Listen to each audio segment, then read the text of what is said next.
BCB নির্বাচনে নতুন করে কাউন্সিলর মনোনয়ন নিয়ে পক্ষে বিপক্ষে জমে উঠেছে বিবাদ। 4 বছরের আগে কাউন্সিলর মনোনয়নের ক্ষমতা বর্তমান এডহক কমিটির নেই বলে মন্তব্য করেছেন সাবেক পরিচালক নাজমুল ইসলাম। এদিকে গত বোর্ডে নির্বাচনী প্রক্রিয়ার বিরুদ্ধে থাকা সংগঠক সিরাজউদ্দিন আলমগীর মনে করেন সুষ্ঠু নির্বাচনের জন্য সঠিক পথেই রয়েছে বর্তমান কমিটি। মোমিনুর রিপনের রিপোর্ট। বিসিবির নির্বাচনী প্রক্রিয়ার শুরুতেই জমে উঠেছে বিতর্ক।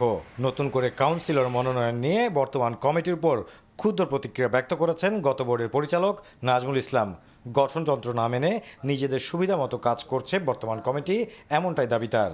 আমাদের নির্বাচনটা হলো 6 মাস হতে, এই 6 মাসের ভিতরে আমাদেরকে জোর করে বের করে দিল। তার উপরে এখন আবার নতুন করে নির্বাচন করতে চাইতেছে, আবার বলতে চাইতেছে যে আমরা চাইলে নির্বাচন করতে পারি। আমরা নির্বাচন করবো কেন? আমরা তো এখনও নির্বাচিত বোর্ড।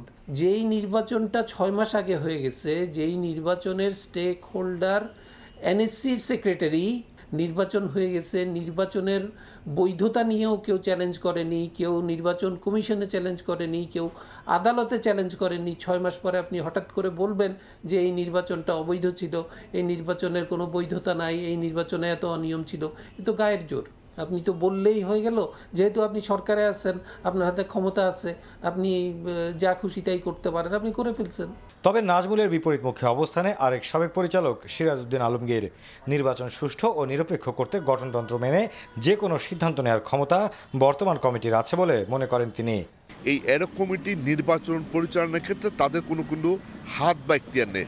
তারা শুধু একটা কাজ করতে পারবে, কাউন্সিলরশিপ জন্য চিঠিটা দিয়ে কাউন্সিলরশিপ যেগুলো আসবে ওগুলো নির্বাচন পরিচালনার খাতে।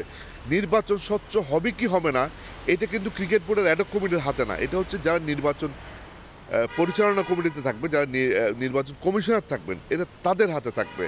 কাউন্সিলর মনোনয়নের বিতর্কের মাঝেই আগামী জুনে বিসিবির নির্বাচন করতে চায় তামিম ইকবাল নেতৃত্বাধীন board. Mominur Ripon, NTV news, Dhaka.